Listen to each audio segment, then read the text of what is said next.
The child's voice trembled in the darkness. "Sir, my mom is still sleeping." 4 words that shattered the Alpha King's world. Because Octavia wasn't sleeping. She was dying. And the royal decree he'd signed 3 hours ago had just sentenced his own son to exile. Pack law demanded it. The forbidden bloodline must be severed. But as Marcus Aurelius stood barefoot in his chambers, crown forgotten on the floor, he realized the blood oath he'd sworn 20 years ago was about to cost him everything he'd ever loved. "Tell me the city you're watching from so I can send you a hug, because what happens next will break your heart the way it broke an entire kingdom." The pup stood in the doorway, barely 5 years old. His silver eyes glowing in the moonlight streaming through the palace windows. Those eyes. Marcus had seen them only once before, on the night he'd banished their owner from his lands forever. On the night he'd ordered Octavia to forget him. On the night he'd destroyed his own soul to protect the throne. "Titus," Marcus breathed, and the name felt like glass in his throat. His son. His heir. His greatest secret and his most devastating mistake. The boy clutched a stuffed wolf to his chest, tears streaming down his pale cheeks. "She won't wake up, sir." "Tried. I sang her the song. The one about the moon." Marcus crossed the chamber in 3 strides, his bare feet silent on the marble. Protocol forgotten. Dignity abandoned. Because if Octavia was dying, then the fragile lie he'd constructed around them both was already crumbling. "Where is she?" His voice came out raw, desperate, nothing like the commanding tone he used in the throne room. "The cottage. By the Silver Creek," she said. "She said to tell you the winter roses are blooming." Titus's small hand grabbed Marcus's silk robe. "Please, sir. Please help her. Winter roses. Their code. Their warning." Octavia only sent that message when the poison was advancing. When the curse he'd placed on her to suppress her true nature was killing her from the inside out. Marcus scooped the child into his arms and ran. No guards. No ceremony. No royal procession. Just a desperate father and a terrified son, racing through the palace corridors as the first bells of midnight began to toll. Because 5 hours ago, the royal council had discovered the truth. They knew about Octavia. They knew about Titus. They knew that the Alpha King had violated the most sacred law in the realm. He had taken a mate from the forbidden bloodline. The silver marked. The ones whose very existence threatened the pack's hierarchy. The ones who could challenge the throne itself. Marcus burst through the palace doors into the night, and 3 council members materialized from the shadows. "Waiting. Watching. Judging. Your Majesty." Lucius Maximus stepped forward, his ceremonial robes marking him as High Chancellor. "Pack law is clear. The decree stands. The woman dies at dawn. The child will be stripped of his name and cast beyond our borders. Stand aside." Marcus's voice dropped to a growl that made the stone beneath them vibrate. "You signed the decree yourself," Cassia Valentina hissed, her ancient eyes gleaming with triumph. She'd waited decades for this moment. Decades to destroy the king who'd refused her daughter's hand in marriage. 3 hours ago, in front of 60 witnesses, you declared that any silver marked found within our territories would face immediate execution. That any offspring of forbidden bloodlines would be exiled without trial. "I didn't know." The words tasted like ash. "I didn't know she was here. I didn't know he existed." But that was a lie, and they all knew it. Marcus had known for 5 years. Had hidden them both in the cottage by Silver Creek. Had visited them in secret, under the cover of darkness, pretending to be just a wandering soldier. Never their king. Never their alpha. Just Marcus. Just a man who'd fallen in love with the one woman he could never claim. "You broke the blood oath, Your Majesty." Decimus Severus, the eldest council member, spoke softly, but his words carried the weight of absolute authority. 20 years ago, you swore before the moon goddess that you would never take a silver marked as mate. That you would purge their kind from our lands. That you would protect the pure bloodline of the throne. "She's dying," Marcus snarled, and power rippled from him in waves that sent the 3 council members stumbling backward. My mate is dying because of the curse I placed on her to hide what she is. Because I was too much of a coward to claim her publicly. Because I chose this throne over her life. Then you've made your choice, Lucius said coldly. The throne. As you always do. Marcus looked down at Titus, who'd buried his face against his father's chest. Trembling. Silent. Terrified. The boy who should have been crown prince. The boy who would be nameless by morning. The decree, Marcus said slowly, his mind racing through 20 years of political maneuvering, states that any silver marked found within our territories faces execution. But it says nothing about those who leave voluntarily. Casha's eyes narrowed. You would flee. You would abandon your throne for a dying woman and a mongrel child. The slap of her words hit harder than any physical blow. Watch your tongue, Marcus whispered, and the temperature around them dropped 10 degrees.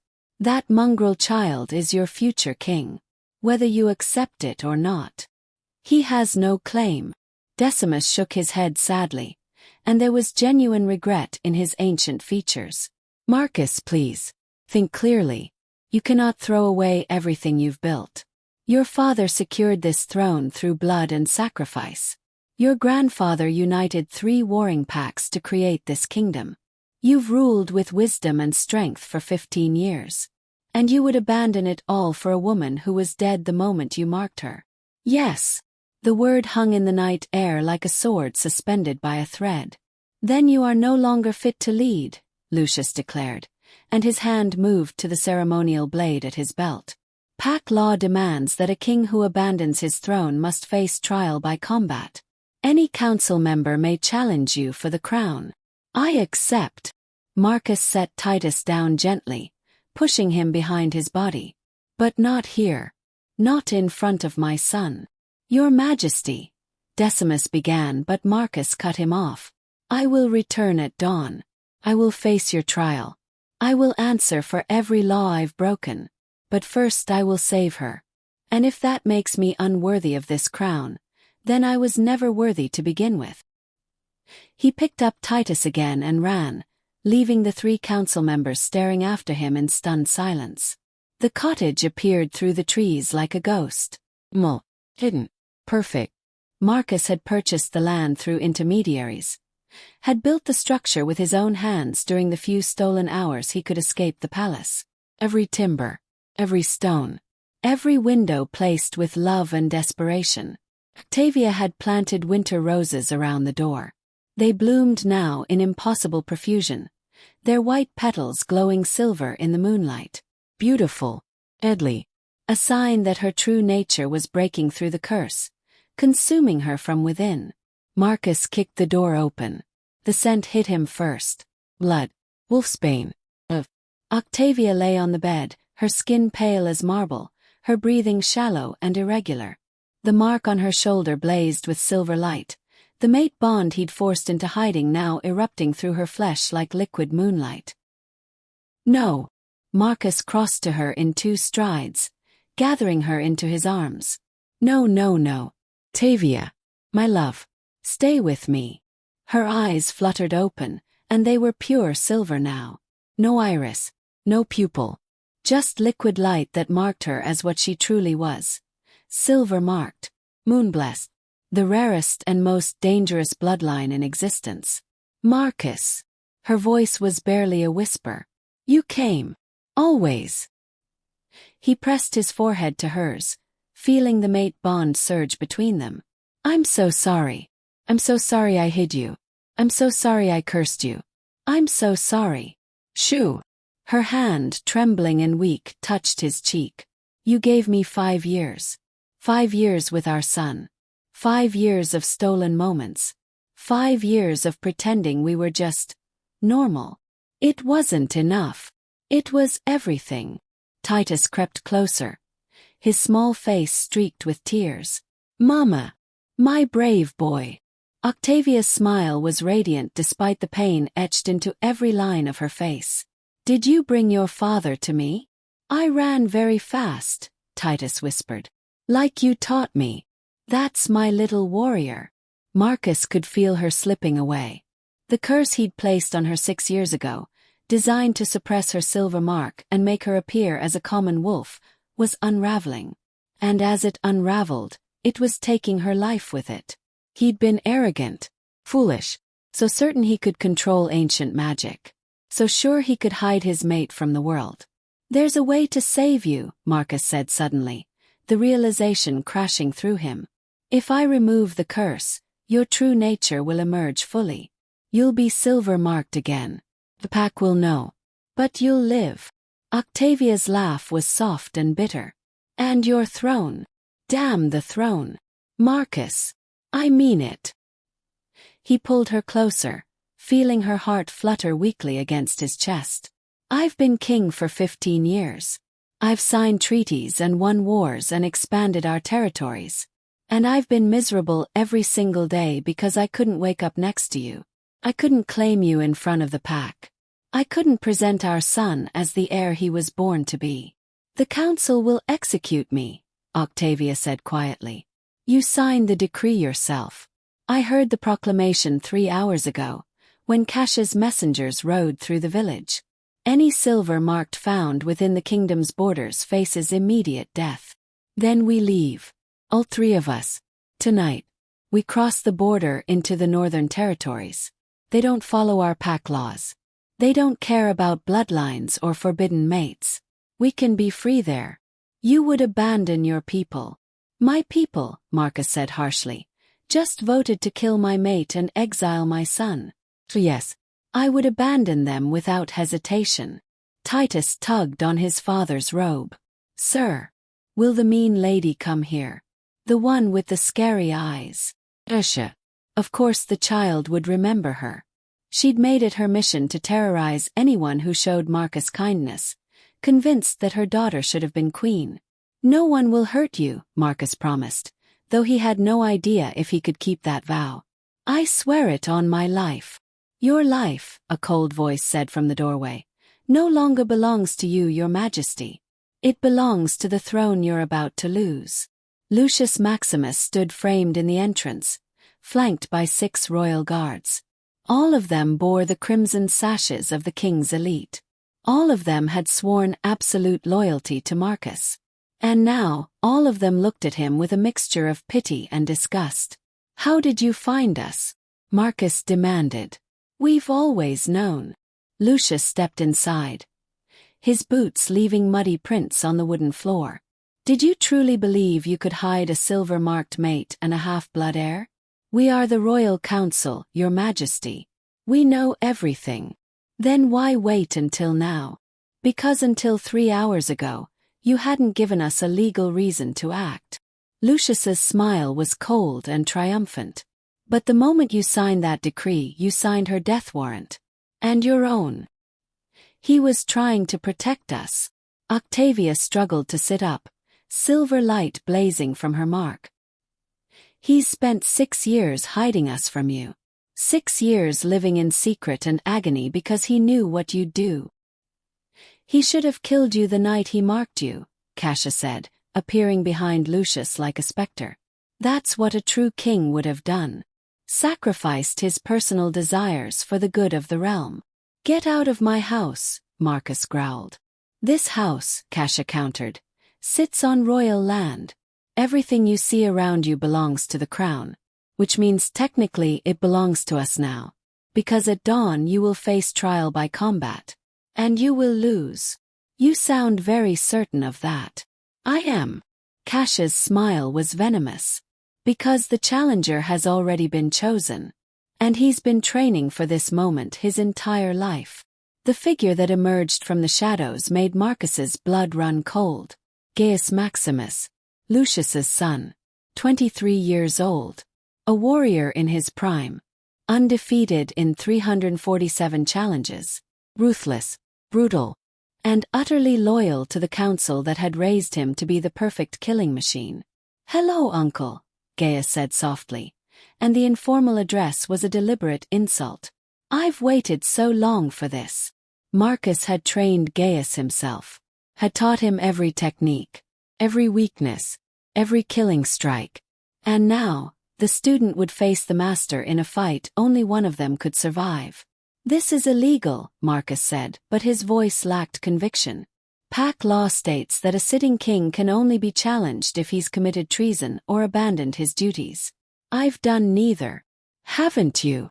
Lucius pulled a scroll from his robes, unrolling it with deliberate slowness. Let me read from the Pack Laws, Volume 3, Article 17. Should a reigning alpha take a mate from forbidden bloodlines, he shall be considered to have committed treason against the throne itself, for he has contaminated the royal line and endangered the purity of future heirs. That law is 300 years old, Marcus protested. It was written during the bloodline wars. It's never been enforced. Until now. Cassia's eyes gleamed with malicious joy. Congratulations, Your Majesty. You've made history. You'll be the first king in 3 centuries to face execution for treason. Execution? Octavia's voice cracked. Marcus, you said trial by combat. You said.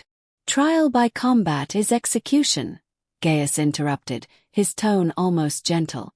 There's no exile for fallen kings. No mercy. Only death. Titus began to cry. Soft, heartbreaking sobs that made Marcus want to tear the world apart. Let them go, Marcus said quietly. I'll face your trial. I'll accept whatever judgment you pass. But let Octavia and Titus leave. Let them cross the border safely. They've done nothing wrong.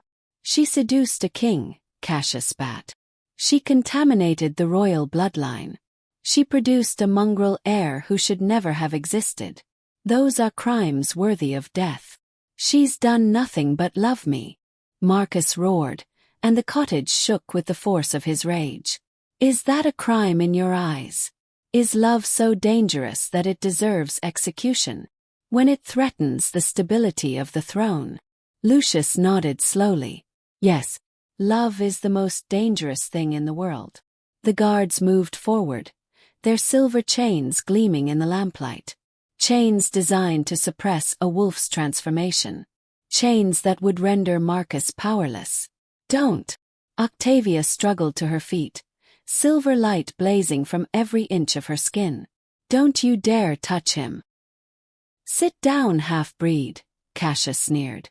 You're dying anyway. Why make this harder on yourself? Because, Octavia said, and her voice suddenly carried a resonance that made every wolf in the room drop to their knees involuntarily. I am not a half-breed. I am silver-marked, moon-blessed, born of the oldest bloodline in existence. And you will show respect. The power that rolled off her made the very air shimmer. Marcus stared at his mate in wonder. He'd known she was silver-marked, but he'd never seen her unleashed. Never witnessed the full extent of her power, because the curse had been holding her back. And now, as she died, the curse was breaking. Impossible, Lucius whispered. True silver marks died out 200 years ago. You're just a pale imitation. A distant descendant with diluted blood. Is that what you tell yourselves? Octavia laughed, and the sound was wild and beautiful and terrible. That we're gone. That we're weak. We went into hiding, you fools. We scattered across the realm, suppressing our marks, living among you as common wolves. Because we saw what you did to those who wouldn't kneel. What you did to entire families. Entire bloodlines. You slaughtered us in the name of pack purity. You were a threat, Decimus said from the doorway, and his ancient face was grave. Silver marks can challenge any alpha. Can override any command, can break pack bonds with a thought. You could have destroyed us. So you destroyed us first, Octavia whispered. And now there are so few of us left. But I promise you this. If you kill Marcus, if you harm my son, I will use every ounce of strength I have left to tear this kingdom apart from the inside. I will break every pack bond in your army. I will turn your warriors against each other. I will reduce your precious throne to rubble and ash. You're bluffing, Cassius said, but her voice wavered. You're dying. You can barely stand. Try me. The two women stared at each other across the small cottage, and the air between them crackled with barely contained violence. Then Titus spoke. Mama, don't. His small voice cut through the tension like a blade. Don't hurt people. You said hurting people is wrong. Even when they're mean to us. Octavia's face crumpled. The silver light dimmed.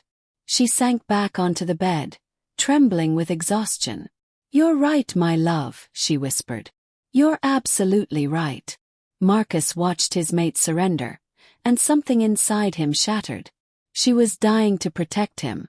Dying because he'd been too afraid to claim her publicly. Dying because he'd chosen politics over love for 6 terrible years. I'll go quietly, he said, and his voice was hollow. I'll face Gaius at dawn. I won't fight. I won't resist. Just let them leave. Let Octavia take Titus across the border. Give me your word they'll be safe. No. Octavia tried to stand again, but her legs wouldn't support her. Marcus, no. You can't. I can. He knelt beside her, taking her face in his hands. My love. My mate. My everything. I've made so many mistakes. I've hurt you in ways I can never atone for. But this I can do. I can die knowing you and Titus are free. I won't watch you die, she sobbed. I can't. You won't have to. He kissed her forehead gently. You'll be far away.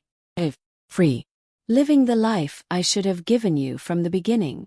Your Majesty, Decimus said softly, and there was genuine sorrow in his ancient eyes.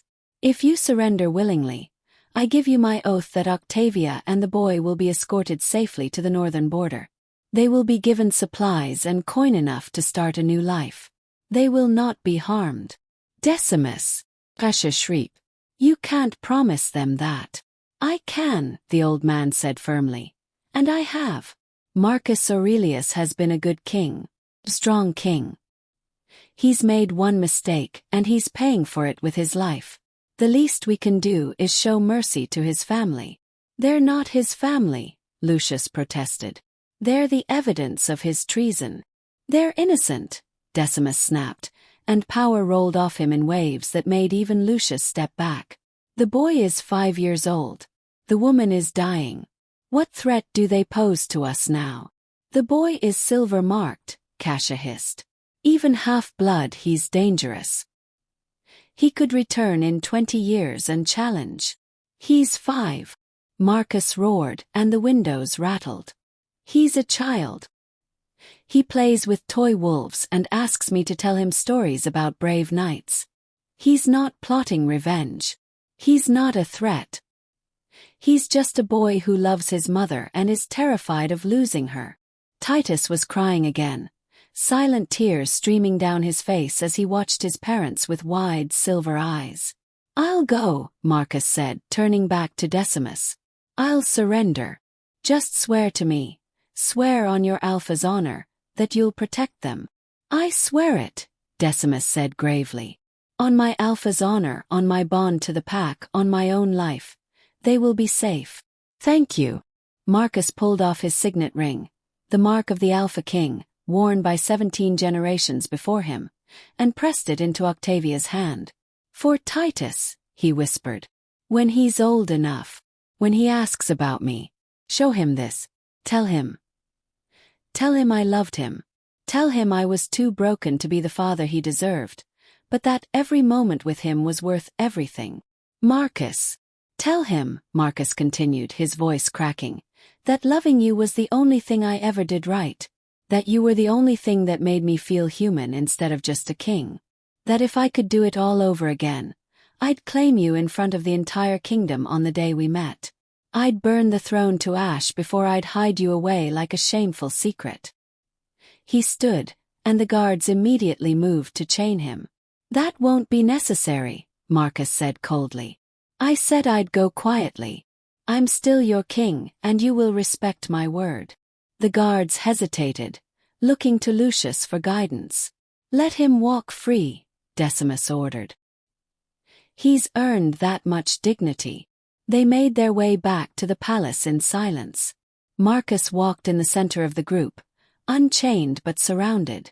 Octavia had collapsed after he left, Titus curled up beside her, both of them too exhausted to even say goodbye. The sky was beginning to lighten when they reached the palace. Dawn was coming. His death was coming. Marcus felt strangely calm. The throne room had been transformed into a trial arena. Hundreds of pack members filled the space, all of them summoned by emergency decree. The royal council sat in judgment on their raised platform, Cassia practically vibrating with glee. And in the center of the room, Gaius waited. He'd stripped to the waist, his body covered in the ritual markings of a challenger. Black ink swirled across his shoulders, marking him as death incarnate. Marcus Aurelius. Lucius's voice boomed across the hall. You stand accused of treason against the throne, of taking a forbidden mate, of producing a half-blood heir, of violating the blood oath sworn at your coronation. How do you plead? Guilty, Marcus said simply. A gasp rippled through the crowd. You don't even try to defend yourself? Cassia leaned forward, her eyes hungry. You don't claim ignorance or necessity or political maneuvering. No. Marcus met her gaze steadily. I loved her. I love her still. I would do it again. I am guilty of every crime you've listed, and I accept the consequences. Then you will face trial by combat, Lucius declared. Gaius Maximus, son of the High Chancellor, will serve as the council's champion. The fight will continue until one of you cannot rise. There will be no mercy, no surrender, only victory or death. I understand. Marcus stepped into the circle, and the crowd fell silent. Gaius rolled his shoulders, loosening his muscles. I'm sorry, uncle, he said quietly. I wish it hadn't come to this. No, you don't. Marcus shook his head sadly. You've been bred for this moment. Trained to be the perfect weapon. Taught that loyalty to the council matters more than loyalty to family. They made you into exactly what they needed. A killer without conscience. I have a conscience, Gaius protested. I just know where my duty lies. Your duty, Marcus said softly, is about to make you a kingslayer. Live with that. The gong sounded. Gaius moved first, a blur of speed and violence. His fist connected with Marcus's jaw, snapping his head back. Blood exploded across Marcus's tongue. He didn't fight back. Defend yourself. Gaius snarled, circling. Don't make me do this. Don't make me kill you while you stand there like a sacrifice. That's exactly what I am, Marcus said calmly, spitting blood onto the pristine marble. I'm sacrificing myself so my mate and son can live. Go fight, Gaius. Give the council what they want. Give them their spectacle. I hate you for this. Gaius's voice broke. I hate you for making me the monster. I know. I'm sorry. The second strike crushed Marcus's ribs. The third shattered his shoulder. The fourth sent him to his knees. And still he didn't fight back. The crowd began to murmur. This wasn't a fight. This was an execution. And even those who'd supported the decree were beginning to look uncomfortable. Get up! Cassia shrieked from her seat. Get up and fight him, you coward. Marcus looked up at her through blood and pain, and he smiled. No, he said clearly. I won't give you the satisfaction of calling this a fair fight. History will remember that you murdered a defenseless king.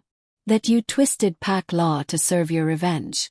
That you destroyed a good man because he dared to love someone you deemed unworthy.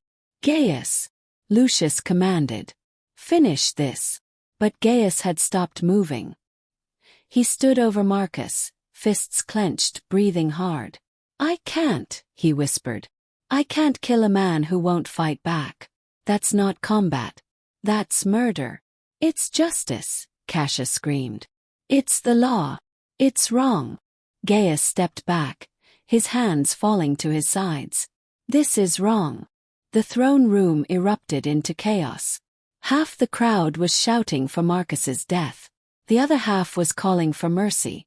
The royal council was arguing among themselves, their careful plan unraveling. And in the midst of the chaos, the doors burst open.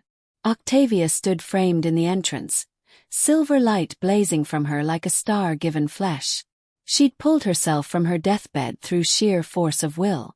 Titus stood beside her, his small hand clasped in hers, his silver eyes wide and terrified.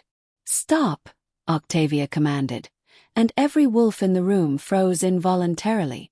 The power in her voice was absolute, undeniable. "Stop this madness. You have no authority here," Cassia spat, but even she couldn't fully resist the compulsion in Octavia's words. "I am silver-marked," Octavia said, walking slowly toward the center of the room. Each step cost her agony. Marcus could see it in the way she trembled, the way silver light leaked from her like blood from a wound.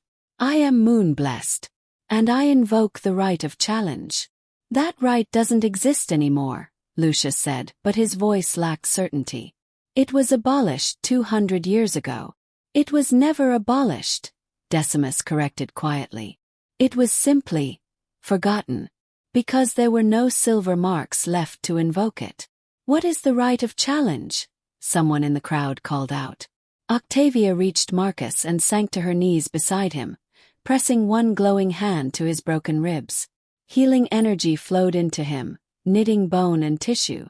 "The right of challenge," she said, her voice carrying to every corner of the vast room, "is an ancient law that predates your pack hierarchy.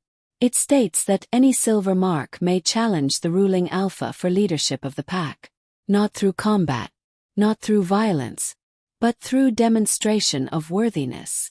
"That's insane," Cassia shrieked. "You're dying. You're a half-breed mongrel who should have been killed at birth. You have no worthiness." "Don't I?" Octavia stood, pulling Marcus to his feet. "Let me tell you what I've done in the 6 years I've lived in that cottage by Silver Creek. I've run a clinic for injured wolves who couldn't afford the palace healers. I've delivered 17 babies. I've saved 23 lives. I've mediated disputes between rival families. I've taught children to read and write. I've baked bread for the hungry and made medicine for the sick. All while hiding my true nature. All while dying slowly from a curse placed on me by the man I love. All while raising a son who deserves better than the shame you would heap upon him." She turned to face the crowd, and her silver eyes blazed with righteous fury. "You want to talk about bloodline purity? About worthy heirs? Look at your current council. Cassia Valentina, who uses her position to enrich her own family while letting the outer territories starve. Lucius Maximus, who sends young wolves to die in pointless border skirmishes to justify larger military budgets. They are your pure bloodlines. They are your worthy leaders. And they are corrupt to their very core. How dare you?" Cassia lunged from her seat, but Decimus caught her arm. "Let her speak," the old man said quietly. "The right of challenge includes the right to be heard." "I don't want your throne," Octavia continued. "I don't want your crown or your palace or your power. I want what should have been mine from the beginning. The right to stand beside my mate publicly. The right to raise my son without shame. The right to live and love and exist without hiding what I am. And if we refuse," Lucius demanded, "then I will do what I promised earlier." Octavia's smile was sad and terrible. "I will break every pack bond in this kingdom. I will shatter your hierarchy. I will reduce your precious social order to chaos. Not because I want to, but because you've left me no choice. You've backed me into a corner, and even dying wolves have teeth." "You're bluffing," Cassia said, but her voice shook. "Am I?" Octavia raised her hand, and every wolf in the throne room felt their pack bond suddenly strain. Felt the invisible thread connecting them to their alpha begin to fray. Felt the terror of being cut loose from the structure that had defined their entire existence. She was doing it. Actually doing it. Unraveling centuries of carefully maintained social bonds with a thought. "Stop!" Lucius shouted. "Stop, please." Octavia lowered her hand, and the bonds snapped back into place. The collective gasp of relief was audible. "I could have done it," she said softly. "Could have destroyed everything you've built. But I didn't. Because unlike you, I don't believe in using power as a weapon. I believe in using it as a bridge. As a path forward." She swayed, and Marcus caught her before she fell. The display of power had cost her dearly. Silver light leaked from her like water through cupped hands. "She's dying," Marcus said urgently. "Whatever you decide about me, about the throne, about the laws, decide it quickly. Because my mate is dying, and I will not waste her last hours listening to political debates." "The right of challenge," Decimus said slowly, "requires a vote. Every adult wolf in the pack must be allowed to voice their choice. Do we accept Octavia's challenge? Do we acknowledge her worthiness? Do we grant her and her family the right to exist openly among us?" "This is ridiculous," Cassia protested. "You can't seriously consider." "I call for a vote," Decimus interrupted. "All in favor of accepting Octavia's challenge and acknowledging her worthiness, step to the right. All opposed, step to the left." For a long moment no one moved. Then slowly, a young woman near the back of the crowd stepped to the right. "She healed my baby," the woman said quietly. "When he was born too early and the palace healers said he wouldn't survive. She sat with me for 3 days straight, keeping him alive with her power. I owe her everything." An old man followed. "She settled the boundary dispute between my farm and my neighbors. Did it without fees or favoritism. Just fairness." "Teenage boy. She taught me to read when no one else would take the time." One by one they moved. Slowly at first, then faster. Dozens. Hundreds. Pack members Marcus had never met, all of them stepping forward to testify that this woman, this dying, cursed, forbidden woman, had touched their lives.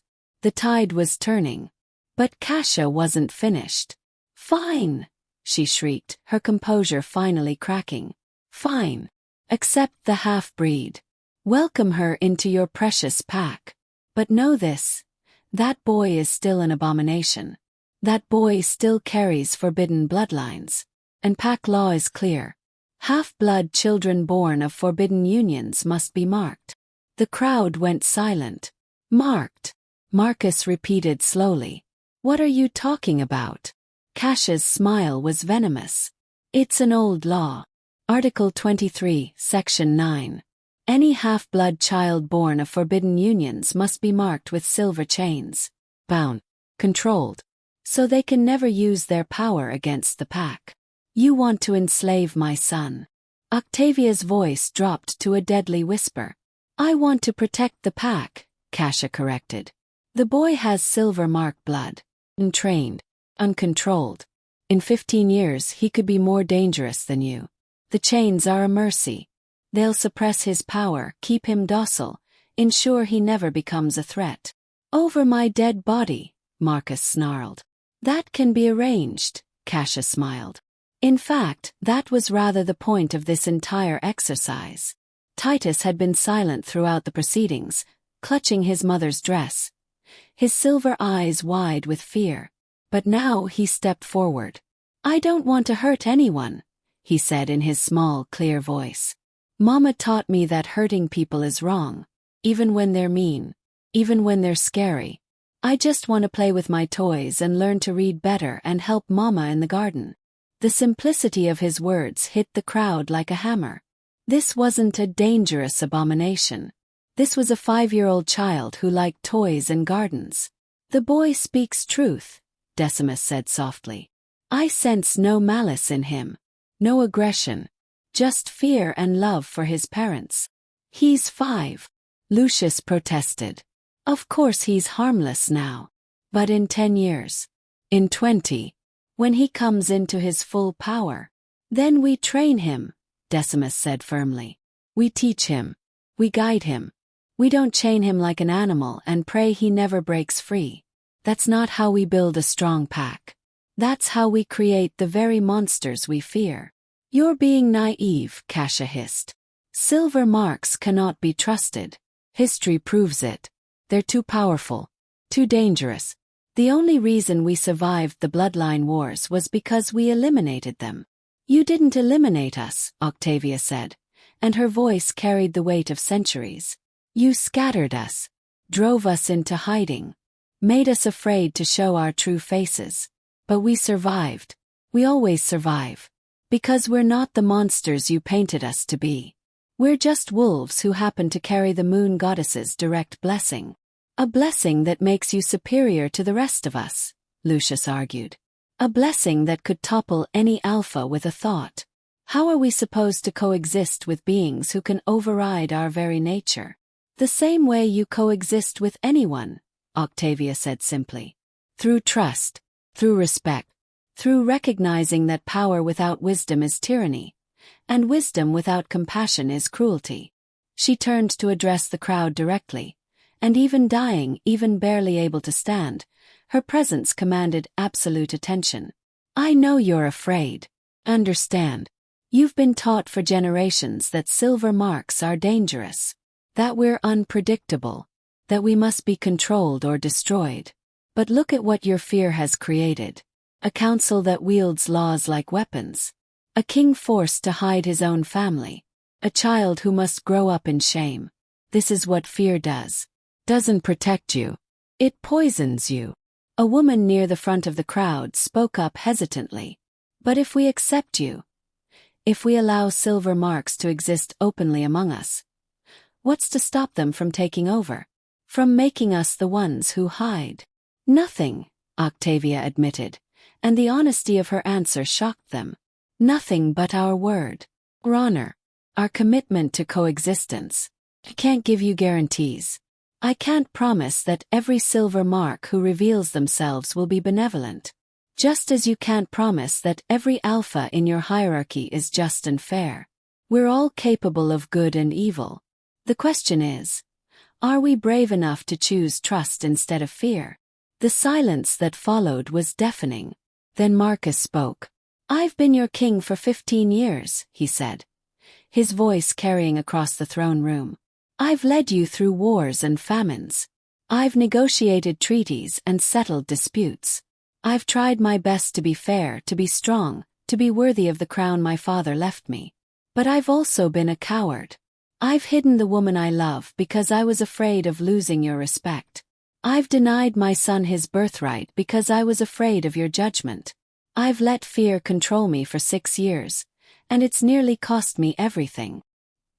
He pulled Octavia closer, supporting her as she swayed. I'm done being afraid. I'm done hiding. If you want to strip me of my crown because I loved a silver mark, then do it. If you want to exile me because my son carries forbidden blood, then do it. But I will not apologize for loving them. I will not regret the only 2 people in this world who make me feel like more than just a title. Beautifully said, Kasha drawled. But it changes nothing. The law is clear. The boy must be marked or exiled. Choose. No, Octavia said, and power rippled through the word. There's a third option. She pulled away from Marcus and walked to the center of the circle, each step clearly agonizing. Silver light poured from her like blood from a mortal wound. I invoke the right of substitution, she said. Decimus's eyes widened. No. Octavia, you can't. I can, she interrupted. And I do. The right of substitution states that a silver mark may offer themselves in place of another. I offer myself to bear the chains, to be bound, to sacrifice my freedom so my son can grow up without restraints. Octavia! Marcus lunged forward, but Gaius caught him, holding him back. No. No, you can't do this. I can, she repeated, tears streaming down her face. And I will. Because I'm dying anyway, Marcus. The curse is killing me. Have days, maybe hours left. But those chains, they'll keep me alive a little longer. Long enough to see Titus grow a little more. Long enough to teach him everything he needs to know. Long enough to say goodbye properly. The chains don't work that way, Kasha protested, but there was uncertainty in her voice now. They suppress power. They don't heal. They'll stabilize the curse, Decimus said quietly. If the curse is what's killing her, and the chains suppress all supernatural power including curses. Yes, could work. She could live months instead of days. Months as a prisoner, Marcus said hoarsely. Months in chains. That's not life. That's torture. That's time, Octavia corrected gently. Time with you. Time with our son. Time I wouldn't have otherwise. I'll take it. I won't let you, Marcus said desperately. I won't watch you be chained like an animal. I won't. You don't get to choose, Octavia interrupted, and her smile was infinitely sad. This is my choice. My sacrifice. For once in this nightmare, let me be the one who saves us. He turned to Cassia. Bring your chains. Do what you must. But my son goes free. That's the deal. Cassia looked to Lucius, who looked to Decimus. The old wolf was silent for a long moment, his ancient eyes moving from Octavia to Titus to Marcus. The right of substitution is valid, he finally said. If she chooses to bear the chains willingly, we cannot force them on the child. That's the law. This is insane, Lucius said. We can't trust a silver mark to remain chained. She could break free at any moment. She won't, Decimus said firmly. Because the chains will be bound by blood oath. Her life tied to her promise. If she breaks the chains, she dies. Instantly. That's how the old magic works. Perfect, Cassia purred. Guards, bring the silver chains. Let's bind our treasonous queen properly. The chains were ancient, forged in the first days of the pack's founding. Silver links that gleamed with internal light, covered in runes that had been carved by wolves long dead. They clinked softly as the guards carried them forward, and the sound made Marcus's stomach turn. Don't do this, he whispered to Octavia. Please. We'll run. All three of us. We'll disappear. They'll never find us. They'll always find us, Octavia said softly. You're the Alpha King. They'll hunt you to the ends of the earth rather than let you abdicate. And Titus deserves better than a life spent running and hiding. He deserves to grow up in sunlight, not shadows. He deserves his mother unchained. He deserves to be free, Octavia countered. And this is the price of his freedom. I pay it gladly. The guards approached, and Octavia held out her wrists. Wait, Titus said suddenly. His small voice cut through the tension like a knife. Wait, please. He walked to his mother on unsteady legs, his silver eyes brimming with tears. Mama, I don't understand. Why do you have to wear chains? I'll be good. Promise. I won't use my power. I won't hurt anyone. Please don't let them hurt you. Octavia knelt down, pulling her son into a fierce embrace. Oh, my darling boy. You haven't done anything wrong. None of this is your fault. These chains aren't punishment. They're protection. They'll keep me alive long enough to see you grow into the amazing person I know you'll become. But you'll be trapped, Titus sobbed. Like the birds in cages at the market. You hate those birds being trapped. You always buy them and set them free. I know. Octavia's voice cracked. But sometimes, my love, we have to accept small cages to protect the things we love. And loving you and your father. That's worth any cage. She kissed his forehead and stood, turning back to the guards. I'm ready. The first chain clicked around her left wrist, and Octavia gasped. The silver burned where it touched her skin, searing runes into her flesh. But more than that, Marcus could feel it through the mate bond. The chain severed something. Severed her connection to her power, to her true nature, to everything that made her silver marked. No, Marcus breathed, feeling his mate diminish, feeling her light gutter like a candle in the wind. The second chain clicked around her right wrist. The third around her throat. With each chain, Octavia grew smaller, weaker, more human. The silver light that had blazed from her dimmed to nothing, and she collapsed to her knees, gasping. The binding is complete, Cassia said with barely concealed satisfaction. Octavia of no house, bearing forbidden blood, you are hereby bound by silver chains and blood oath. You will not use supernatural power. You will not attempt escape. You will not break these chains upon penalty of instant death. Do you accept these terms? I accept, Octavia whispered. Then let it be witnessed, Decimus intoned. The right of substitution has been fulfilled. Child goes free. The mother bears the chains. Pack law is satisfied. Marcus wanted to scream. Wanted to tear the throne room apart. Wanted to rip those chains from his mate's body even if it killed her. But Titus was watching. And Octavia had made her choice. So he knelt beside her and gathered her into his arms, chains and all. "I'm sorry," he whispered into her hair. "I'm so sorry. This is all my fault." "No," Octavia said firmly, though her voice was weak. "This is their fault. The councils. The old laws. The fear and hatred that's been passed down for generations. You tried to protect us. You did everything you could. But some battles can't be won by hiding." "What happens now?" Marcus asked, looking up at Decimus. The old wolf sighed heavily. "Now. The trial is over. You're still king, technically. Though I expect there will be calls for your abdication. Octavia is a prisoner of the crown, though she may reside wherever you choose. The boy is free but will be monitored. If he shows any signs of dangerous power, the council reserves the right to reconsider." "Monitored," Marcus repeated flatly. "You mean watched? Waiting for him to make a mistake so you can justify chaining him too." "We mean protected," Decimus corrected gently. "Marcus, I know you don't trust us right now. You have every reason not to. But not all of us wanted this outcome. Some of us argued for mercy. For understanding. We were outvoted." "By 2 people," Marcus said. His gaze snapping to Cassia and Lucius. 2 people on a council of 7 managed to engineer this entire nightmare. "Interesting." "Careful, Your Majesty," Lucius warned. "You've already committed treason once.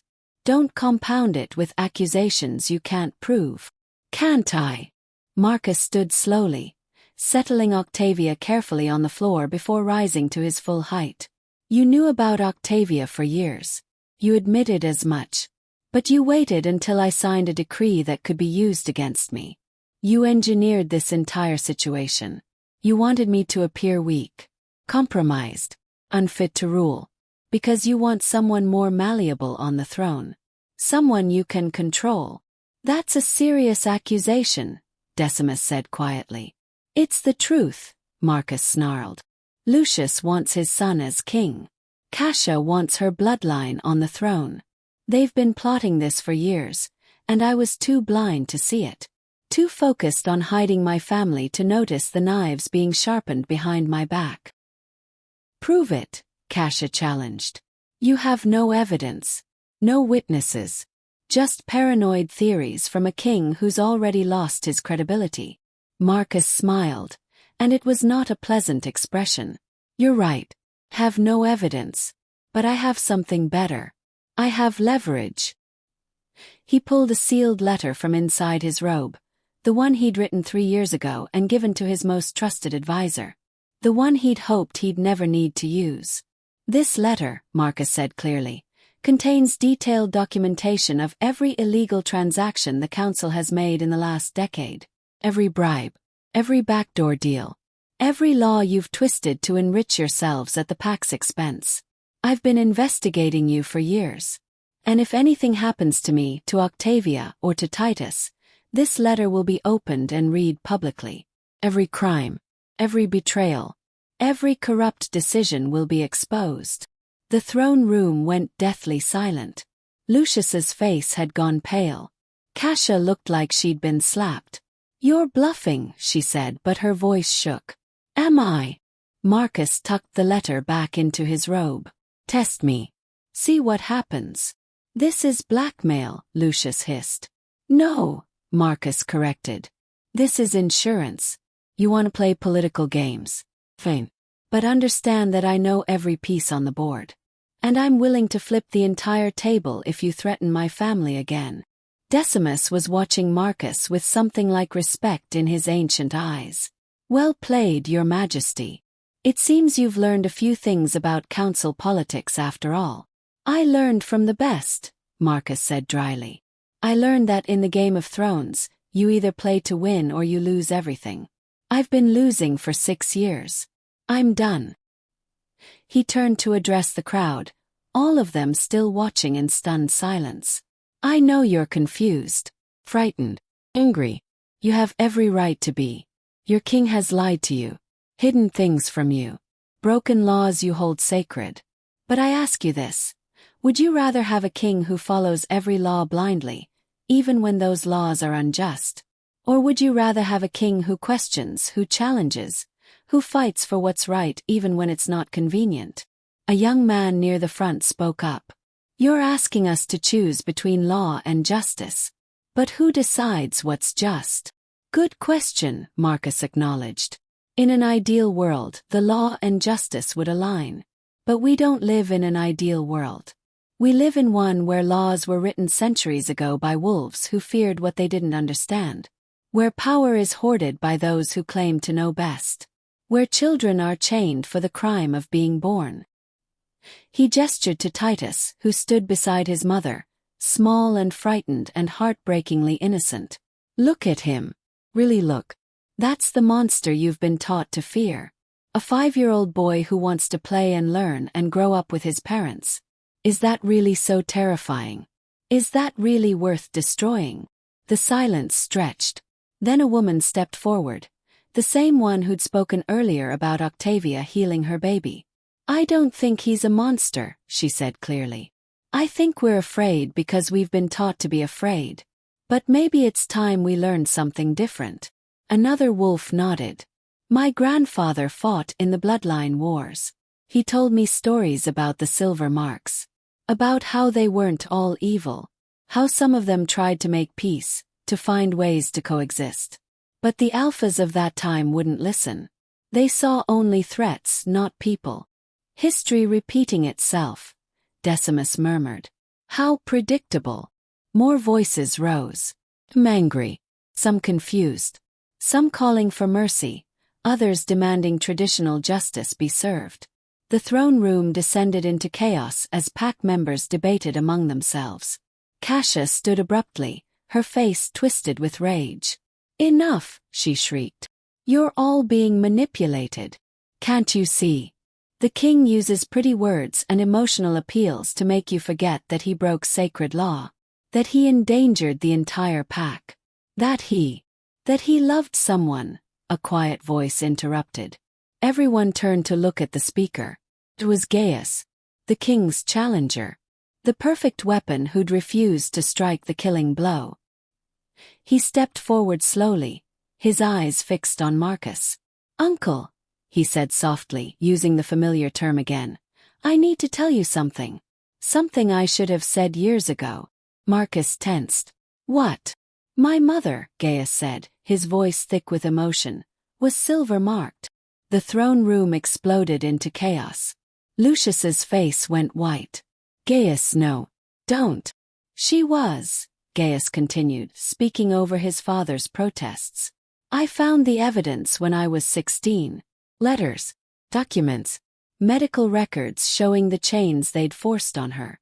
The same chains now on Octavia. My mother died wearing those chains, slowly suffocated by the magic meant to protect the pack from her supposed danger. He turned to face his father with eyes full of pain and accusation. You knew. You were there. You helped them chain her. And then you raised me to be the perfect soldier, the perfect weapon, so I'd never question. So I'd never realize what you did to her. She was dangerous, Lucius said desperately. She had to be contained. She was my mother. Gaius roared, and power exploded from him in waves. Silver light. Just like Octavia's. Just like Titus's. Because Gaius was half-blood too. The revelation hit like a thunderclap. Cassia stumbled backward, her face a mask of horror. No, that's impossible. You were tested as a child. You showed no signs. I learned to hide it, Gaius said coldly. I learned to suppress every trace of my mother's bloodline because I knew what would happen if anyone found out. I watched them chain her. Watched them break her. Watched her die slowly over 10 years while my father told everyone she was sick with a wasting disease. And I swore I'd never end up like her. He pulled off his shirt, and there on his left shoulder blade, hidden beneath layers of ritual tattoos, was a mark. Silver. Gleaming. Undeniable. I am silver-marked, Gaius declared. I am half-blood. I am everything this council claims to fear. And I am the greatest warrior this pack has seen in 3 generations. I protected you, fought for you, bled for you. Tell me again how dangerous I am. Tell me again why I should be chained. The silence was absolute. Then Titus started clapping. Slow, hesitant applause from a 5-year-old who didn't understand all the politics but knew courage when he saw it. You're really brave, Titus said to Gaius. Even braver than the knights in Mama's stories. Gaius looked down at the small boy, and something in his expression cracked. He knelt down to Titus's level. Thank you, little one. That means more than you know. Will they chain you too? Titus asked innocently. Because if they do, you can be chain friends with Mama. She gets lonely sometimes. The heartbreaking simplicity of the statement made several people in the crowd start crying. Gaius stood slowly, turning to face the council. I submit myself for judgment, he said formally. I am silver-marked. I have hidden my nature for 23 years. I have violated the very laws I was trained to enforce. I await your decree. Lucius looked like he'd aged 20 years in the last 10 minutes. Son. I'm not your son, Gaius said flatly. I'm the inconvenient truth you've been hiding. The evidence that your entire crusade against silver marks is built on lies. If my mother was so dangerous, why did you marry her? If half-bloods are such abominations, why does your own son carry that bloodline? Lucius opened his mouth, closed it. No words came. Kasia recovered first, her calculating mind already adapting to this new reality. This changes nothing, she declared, though her voice lacked its earlier conviction. 2 silver marks doesn't make the bloodline safe. Makes them twice as dangerous. Both Octavia and Gaius should be chained. The law is clear. The law, Decimus interrupted gently, is apparently built on a foundation of hypocrisy. Lucius, you've spent decades pushing for harsher restrictions on silver marks while hiding your own family's bloodline. Kasia, you've demanded chains and execution while your own nephew carries silver mark blood through his grandmother's line. Kasia went pale. That's how did you? I'm 300 years old, Decimus said mildly. I remember your family tree better than you do. And I remember when your sister ran away with a silver mark warrior, had a child, and you all pretended she died in childbirth. That child grew up, had children of his own. Your nephew in the Southern Territories carries the bloodline. Should we chain him too? This is absurd, Kasia protested weakly. You can't possibly. I can, Decimus said firmly. And I will.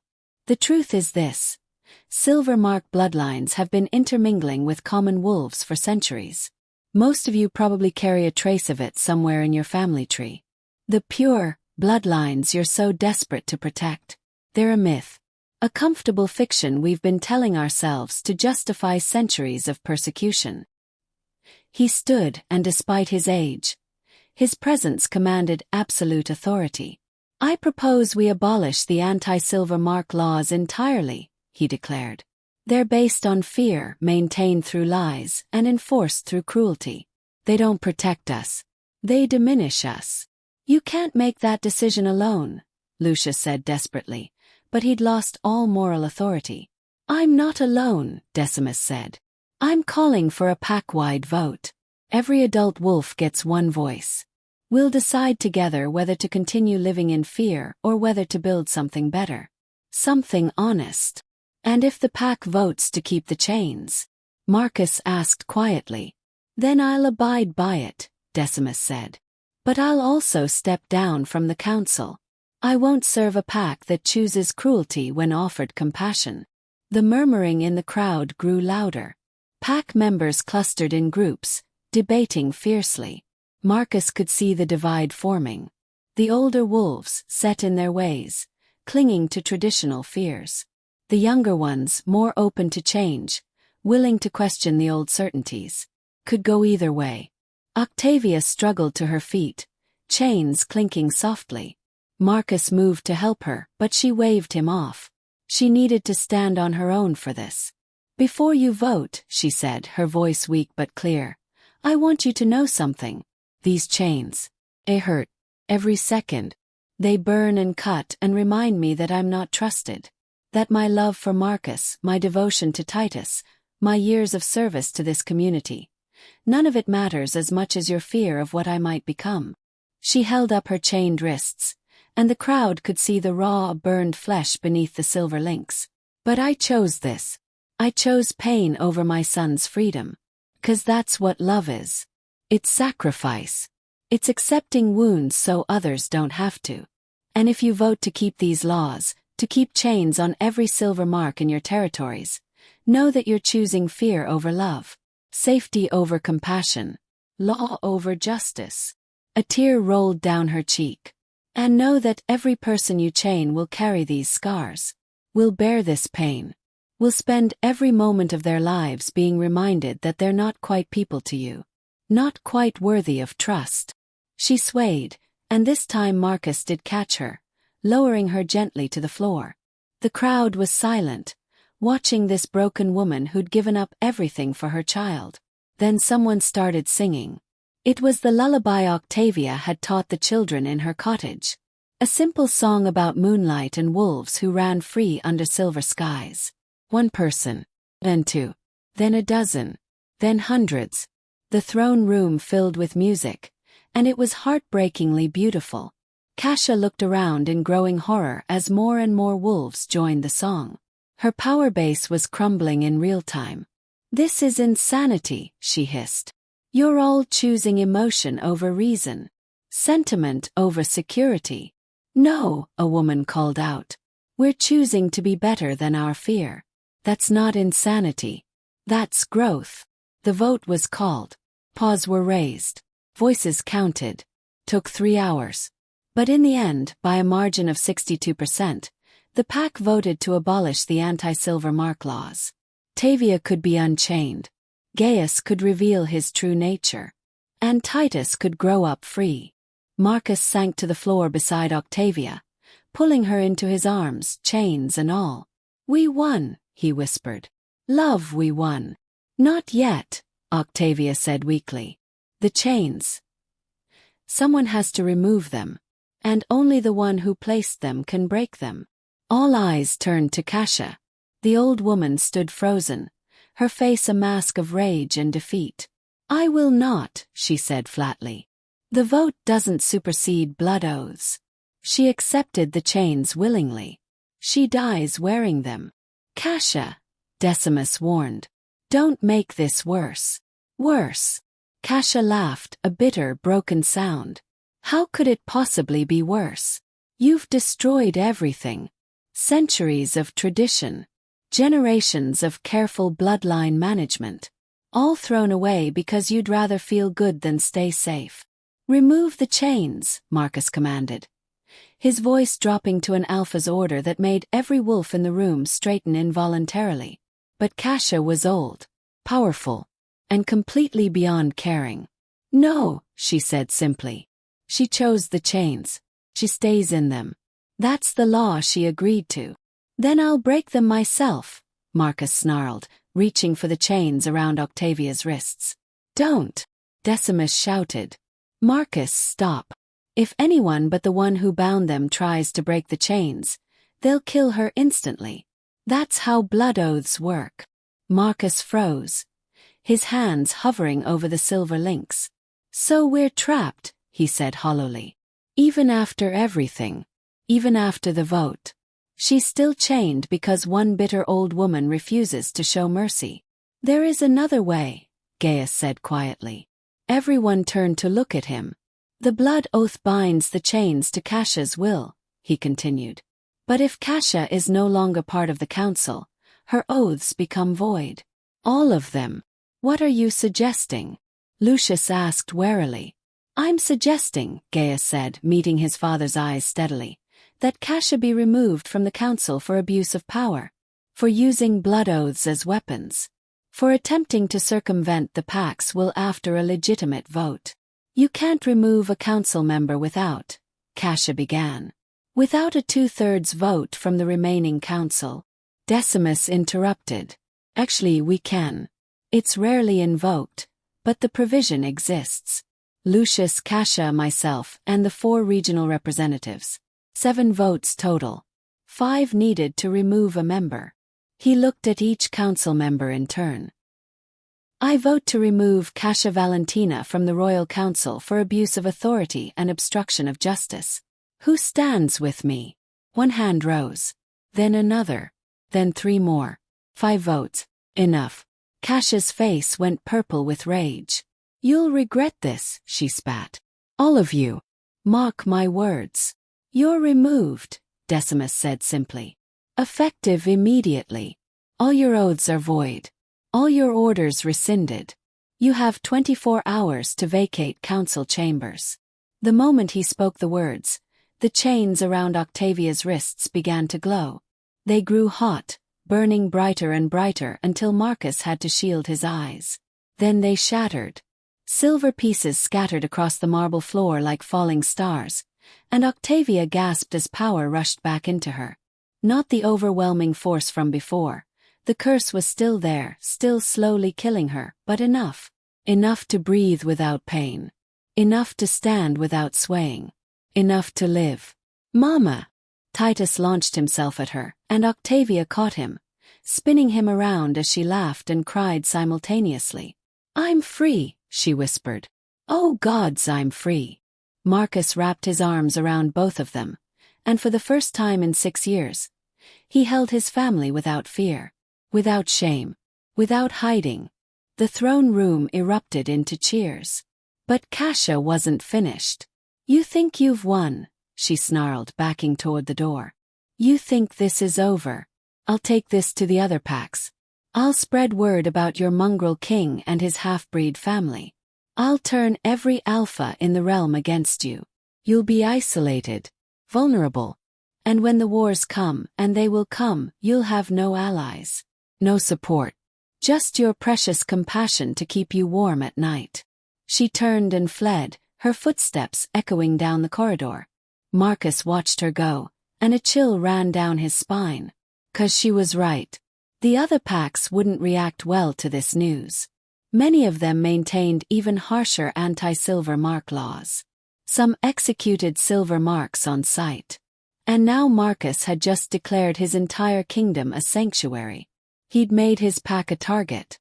She's going to start a war, Lucius said quietly, and there was genuine fear in his voice now.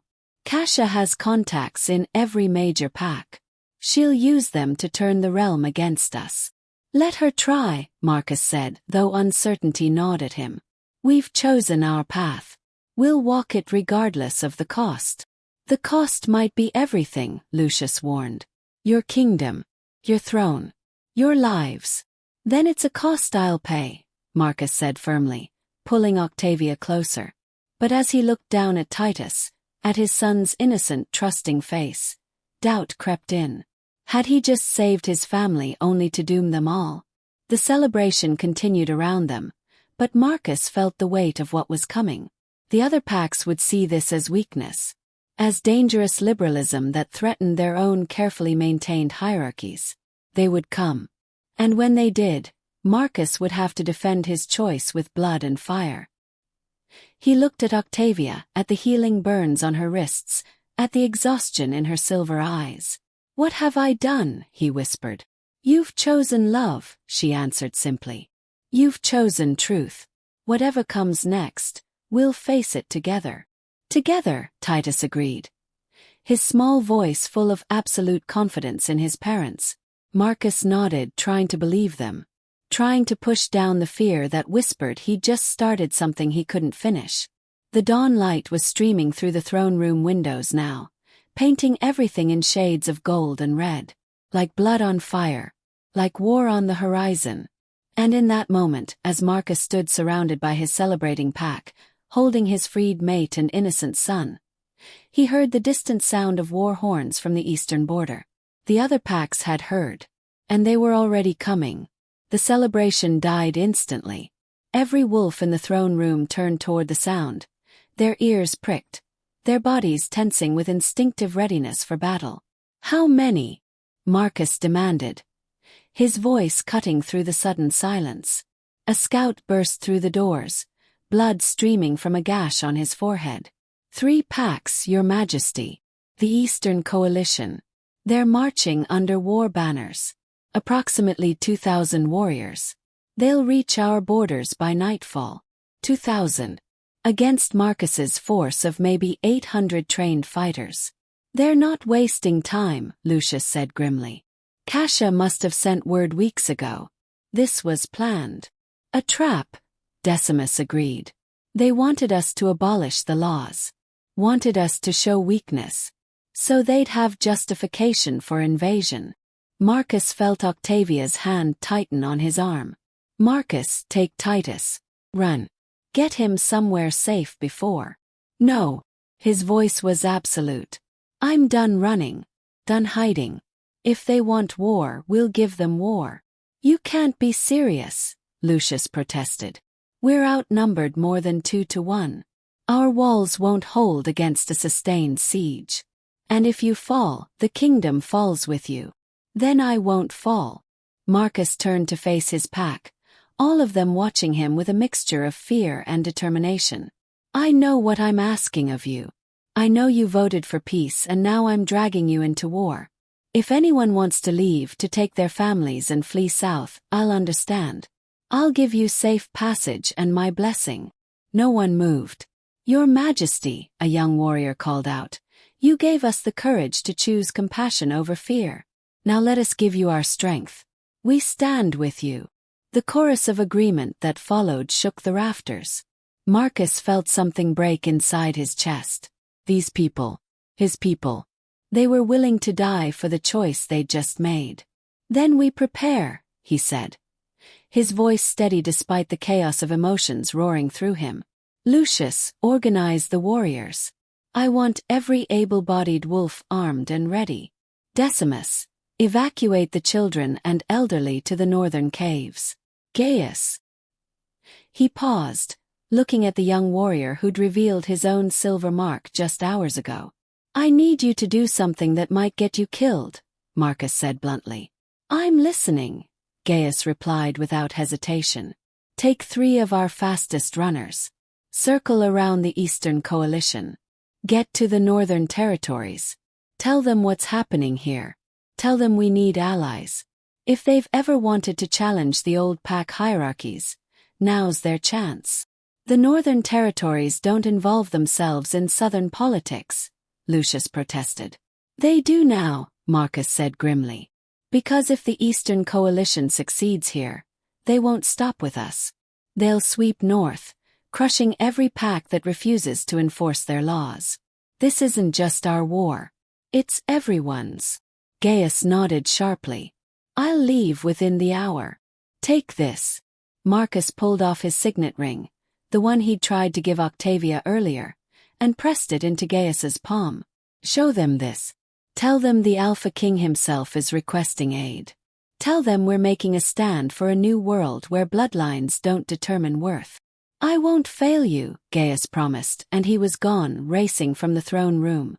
The next 6 hours passed in a blur of frantic preparation. Warriors sharpened weapons and reinforced armor. Healers stockpiled medical supplies and prepared emergency stations. Builders strengthened walls and gates. Everyone worked with desperate efficiency, knowing that sunset would bring death to their doorstep. Marcus stood on the eastern wall as afternoon bled into evening, watching the horizon. Octavia stood beside him, Titus held between them. The boy had been silent since the war horn sounded, his silver eyes too old for his 5 years. "I'm sorry," Marcus said quietly. "I'm sorry you have to see this. Sorry I couldn't give you a peaceful world." "You're giving me an honest one," Octavia replied. "That's worth fighting for." "Papa." Titus tugged on Marcus's robe. "Are the bad wolves coming because of me?" Marcus knelt down, cupping his son's face in both hands. "No, little one. They're coming because they're afraid of change. Because they'd rather destroy something new and beautiful than admit they might be wrong. This isn't your fault." It's theirs. But if I wasn't here. If you weren't here, I'd have nothing worth fighting for, Marcus interrupted gently. You and your mother are the reason I'm strong enough to do this. The reason I care enough to try. Titus's lower lip trembled. I don't want anyone to get hurt because of us. Then help me make sure they don't, Marcus said. When the fighting starts, you stay with your mother in the inner chambers. You keep her safe for me. Can you do that? I'm just a kid, Titus whispered. I can't protect anyone. You're silver marked, Octavia said softly. You have more power than you know. And when the time comes, if the time comes, I'll teach you how to use it. Marcus's head snapped toward her. No, Octavia, he's 5. He can't. He can, she interrupted firmly. And he may have to. If our walls fall, if they breach the inner chambers, I won't let them take him without a fight. And I won't face that fight with one hand tied behind my back. Teaching him to use his power could kill him, Marcus argued. Silver marks don't fully mature until adolescence. If he tries to channel that much energy, then we'll be careful, Octavia said. But Marcus, we're out of safe options. We're out of time to protect his innocence. The world is forcing him to grow up faster than we wanted. At least give him the tools to survive it. Marcus looked at his son, at those silver eyes that held his entire heart, and felt something inside him shatter and reform simultaneously. All right, he whispered. All right. But only as a last resort. Only if there's no other choice. The sun touched the horizon, painting the sky blood red. And on the eastern plain the army appeared. 2,000 warriors in formation, their armor gleaming, their war banners snapping in the wind. At their head rode 3 alphas, each one radiating power that made the air shimmer. Marcus recognized 2 of them immediately. Septimus Corvus, the alpha of the Iron Ridge Pack. Brutal, merciless, known for executing prisoners and burning villages. And beside him Aurelia Magnus, the alpha of the Stone Vale Pack. Calculating, ruthless, famous for political assassinations and strategic massacres. The third alpha was unfamiliar, but his armor marked him as coming from the far eastern territories. Reinforcements brought in specifically for this attack. This wasn't a spontaneous response to Cassia's manipulation. This was a coordinated strike. Planned. Professional. Designed to crush Marcus's kingdom before word could spread about what they'd done. They're not here to talk, Decimus said grimly from Marcus's right. They're here to make an example of us. Then let's give them something to remember, Marcus replied, and his voice carried the weight of absolute determination. A white flag rose from the enemy lines. Parley request. Tradition demanded Marcus respond.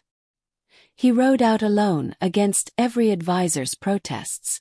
Met the 3 alphas in the no man's land between armies. Marcus Aurelius, Septimus said, his voice like gravel. You've been busy. So have you, Marcus replied coldly. 2,000 warriors. Coordinated attack. This wasn't put together in a few hours. No, Aurelia agreed, her smile sharp as broken glass. We've been watching you for years. Waiting for you to slip. Waiting for you to give us a reason. A reason for what? Invasion. Murder. Is that what pack law has become? Pack law, the third alpha spoke for the first time, is about maintaining order. You've chosen chaos. You've welcomed forbidden bloodlines. You've spat on centuries of tradition. And now you'll pay the price. I've chosen compassion, Marcus corrected. I've chosen to judge wolves by their actions rather than their ancestry. If that's chaos to you, then your order is worthless. Brave words, Septimus growled. Let's see if you're as brave when we're burning your palace and mounting your head on a spike. You'll have to get through my warriors first, Marcus said. And they're fighting for something you've forgotten. They're fighting for hope. For a better future. What are your wolves fighting for? Fear. Hatred. Orders from alphas who don't even know their names. They're fighting to protect their way of life, Aurelia snapped. The way of life your little revolution threatens. My revolution threatens nothing but your control, Marcus said. You're afraid that if your wolves see mine living without chains, without fear, they'll start asking questions. They'll start wondering why their alphas rule through terror instead of trust. This conversation is pointless, the third alpha said. We came to offer terms. Surrender yourself and your mate for execution. Exile the boy beyond the eastern wastes. Restore the anti-silver mark laws. Do this, and we'll spare your pack.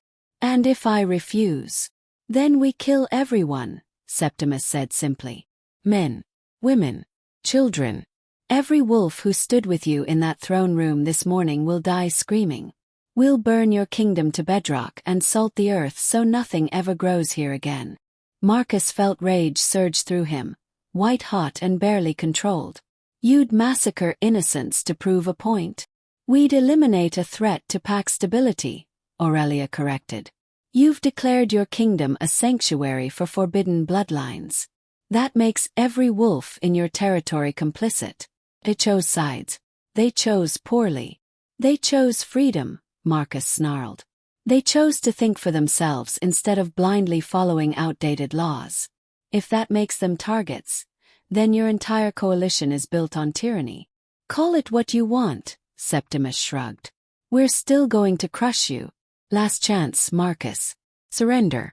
Save your people. Marcus looked at the three alphas, at their absolute certainty, their unshakable conviction that might made right. No, he said simply. Then you've doomed them all, Aurelia said, and there was something like pity in her voice. You could have been a great king, Marcus. But you let love make you weak. Let sentiment cloud your judgment. And now you'll watch everything you built crumble because you couldn't make the hard choice. The hard choice. Marcus laughed, bitter and broken. You think surrendering my family would be hard. You think condemning them to death would require courage. Well, the hard choice is standing here, knowing I'm outnumbered, knowing I'll probably die, and choosing to fight anyway. The hard choice is believing that some things are worth dying for. That's not weakness. That's strength you'll never understand. He turned his horse back toward his walls, then paused. One more thing, he called over his shoulder. I've sent runners to every pack in the realm. By tomorrow, everyone will know what you're doing here. They'll know you invaded a sovereign kingdom because we dared to show mercy to silver marks. They'll know you chose massacre over diplomacy. And they'll know that when it mattered most, you chose fear. History will judge you. And I promise that judgment will be harsh. He rode back to his walls without waiting for a response. The Eastern Coalition attacked at full dark. They came in 3 waves, each one designed to overwhelm a specific section of the wall. Siege ladders, battering rams, fire arrows that turned the night into a hellscape of smoke and flame. Marcus fought on the eastern wall, his blade singing through enemy warriors with brutal efficiency. Around him, his wolves held the line. Barely. Every breach was sealed with bodies. Every gap filled with desperate courage. But they were losing ground. Fall back to the second wall. Marcus roared, and his warriors retreated in organized chaos, dragging their wounded with them. The enemy poured through the first breach, howling triumph, and walked straight into the trap. Decimus had prepared the courtyard between the first and second walls with oil barrels and pitch. The moment the enemy warriors were fully committed, Marcus gave the signal. Fire arrows rained down, and the courtyard became an inferno. Screams, the smell of burning flesh. Chaos as the enemy's forward momentum shattered against walls of flame. It bought them time. An hour. Maybe 2. But the Eastern Coalition had numbers. They threw warriors at the flames until bodies made a bridge. Pushed forward with the ruthless efficiency of wolves who'd fought 100 battles. By midnight they'd breached the second wall. Marcus fought in the streets now. His armor dented and bloodied, his strength flagging. Around him, his warriors were falling. Not in defeat, they died fighting every single one but falling nonetheless. Your Majesty! A messenger, barely old enough to be called a warrior, stumbled up to him. The inner chambers. They've been breached. Enemy forces are. Marcus didn't wait to hear the rest. He ran, terror giving him speed his exhausted body shouldn't have possessed. Octavia, Titus, they were supposed to be safe. The inner chambers had 3 feet of stone walls and enchanted barriers. How had the enemy gotten through? He burst into the royal wing to find it already a battlefield. A dozen enemy warriors lay dead, their bodies torn apart with a violence that spoke of magic, not blades. And in the center of the carnage stood Octavia, silver light blazing from her like a star. She'd taught Titus. Actually done it. Taught him to channel his power in the space of a few hours. The boy stood beside his mother, his small hands glowing with the same silver light, his face streaked with tears and determination. "Papa!" Titus cried out when he saw Marcus. "We protected the healers. Mama showed me how." Marcus's heart broke and soared simultaneously. His 5-year-old son, using power he barely understood, fighting to protect others. "You did so well," Marcus said, pulling Titus into a fierce hug even as he scanned for more threats. So well. "But I'm tired," Titus whispered. "Papa, I'm really tired." The boy's eyes were starting to flutter. Using that much power had exhausted him beyond his limits. "Sleep, little one," Marcus murmured. "You've been the bravest wolf I've ever known. Rest now." Titus collapsed in his arms, and Marcus handed him to one of the healers. "Get him to the deepest chamber," he ordered. "Lock it from the inside. Don't open it for anyone but me." He turned to Octavia, taking in her wild eyes, her trembling hands, the barely controlled power radiating from her. "How long can you hold it?" he asked quietly. "Hours," she said, but her voice shook. "Maybe. The curse is still there, Marcus. Every time I use this much power it burns me from the inside. I'm dying faster." "Then stop. Let me." "No." Her voice was absolute. "You need me. Your warriors need me. Can heal them. Can fight. I can buy us time. At the cost of your life." "At the cost of a life I was losing anyway," she corrected. "Marcus, I was dead the moment you cursed me 6 years ago. We both knew that. Everything since has been borrowed time. At least let me spend it protecting what we've built." More sounds of combat from the corridors. The enemy was pushing deeper. "Stay here," Marcus commanded. "Guard the healers and the wounded. I'll." An explosion rocked the palace. Then another. They were using siege weapons against the building itself now, not caring about the structural damage. A section of the ceiling collapsed, crushing 3 healers beneath stone and timber. "No!" Octavia screamed, and silver light exploded from her in a wave that made Marcus's eyes water. She threw herself at the rubble, pulling stones aside with enhanced strength, channeling healing energy into broken bodies. And in that moment of distraction, an enemy warrior slipped through. Not just any warrior. Septimus himself, the Iron Ridge Alpha. His blade gleaming with dark purpose. He moved faster than Marcus could react. Faster than Octavia could turn. His blade found her back, sliding between ribs with practiced precision. Octavia gasped, silver light flickering like a dying candle. "No!" Marcus's roar shook the palace. He moved, faster than he'd ever moved in his life. His blade finding Septimus's throat before the Alpha could withdraw his weapon. Blood sprayed. Septimus fell, gurgling his last breath. But the damage was done.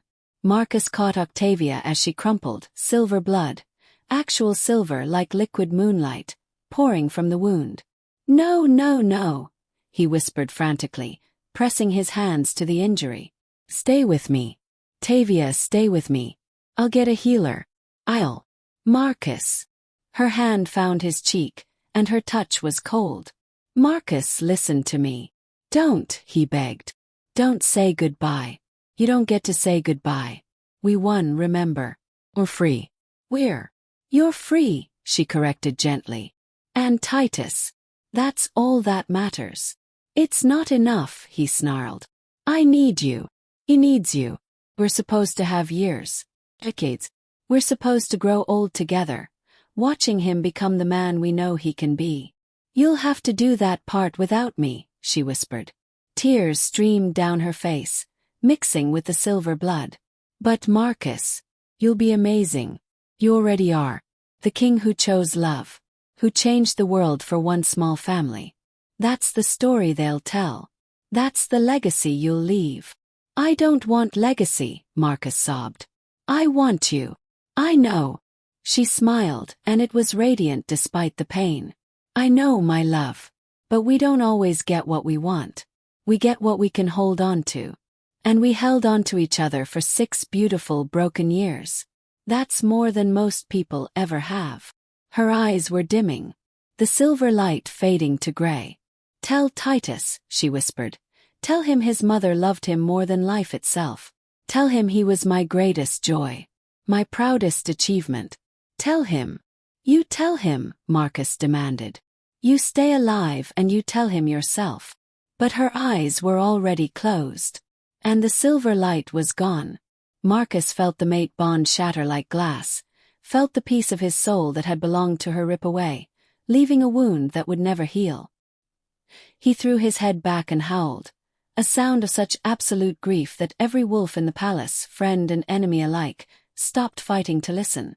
The Alpha King was mourning his mate, and the sound of his sorrow was enough to shatter what remained of any hope for mercy. Something inside Marcus broke. Not cleanly, not completely, but enough. He laid Octavia's body down gently, closing her eyes, smoothing her hair. Then he stood, and the power that rolled off him made the stones beneath their feet crack. Everyone out, he said softly, but his voice carried to every corner of the palace. Get out of my home. Now. The enemy warriors hesitated, looking to their remaining alphas for guidance. Marcus didn't give them time to decide. He transformed, not into his wolf form but into something beyond. Something that shouldn't have been possible. Human and wolf merged, power and rage intertwined, grief given physical form. And he tore through them like a storm through paper. No technique, no strategy. Just raw, overwhelming violence born of a broken heart and a shattered soul. Within minutes, the palace was cleared. The enemy forces fled, terrified of the monster their invasion had created. Marcus stood in the ruins of his home, covered in blood that wasn't his own, breathing hard. His rational mind slowly returning. What had he done? He looked down at his hands, still mostly human but tipped with claws that had torn through armor like cloth, and felt revulsion rise in his throat. He'd become exactly what the Eastern Coalition claimed silver marks were. Dangerous, uncontrollable, monstrous. Your Majesty. Decimus's voice, careful and calm, from the doorway. Marcus turned slowly, expecting to see fear in the old wolf's eyes. Instead he saw understanding. She's gone, Marcus said, and his voice was hollow. I know. Decimus stepped over rubble, moving to stand beside his king. I felt it. Every wolf in the kingdom felt it when the mate bond broke. I'm sorry, Marcus. Truly. I lost control. You defended your home, Decimus corrected gently. You drove out invaders who'd murdered your mate and threatened your son. That's not losing control. That's being alpha. I became a monster. You became what you needed to be, Decimus said firmly. And now the enemy knows. Attacking your family comes at a cost. They lost Septimus and over 300 warriors tonight. The Eastern Coalition is retreating. They're broken, Marcus. You won. I didn't win, Marcus said, looking at Octavia's body. I lost everything that mattered. You still have your son, Decimus reminded him quietly. And he needs his father. Now more than ever. Titus. Marcus felt the world snap back into focus. His son. Sleeping in the deepest chamber, unaware that his mother was gone forever. How was he supposed to tell a 5-year-old that the woman who'd given up everything for him had just died protecting everything they'd built? I don't know how to do this, Marcus admitted, his voice cracking. I don't know how to be a single father, how to raise him alone, how to help him understand. You figure it out, Decimus said simply. 'Cause that's what parents do. They figure it out. And you're stronger than you think, Marcus. Strong enough to change laws. Strong enough to face armies. Strong enough to raise a good man out of a grieving boy. Marcus nodded slowly, though he didn't feel strong. He felt shattered. But Titus needed him. And that would have to be enough. The dawn came gray and cold. The Eastern Coalition was gone, their banners visible on the horizon as they retreated east. They'd lost too many warriors, too much momentum. And the death of Septimus had broken their coordination. But the cost. Marcus stood in his throne room, or what was left of it, surrounded by the bodies of wolves who'd fought for his vision. 47 dead. 3 times that many wounded. And somewhere in the rubble, covered in a silver cloth, lay Octavia. Titus had woken an hour ago. Had asked for his mother. Had seen Marcus's face and understood without being told. The boy hadn't cried. Hadn't screamed. He'd just gone very quiet, his silver eyes dimming to gray. "Can I see her?" Titus asked softly. Marcus hesitated. 5 years old was too young to see death so intimately. But then again, 5 years old was too young for war. For loss. For any of this. And he'd promised himself no more lies. No more hiding. "Yes," Marcus said, taking his son's hand.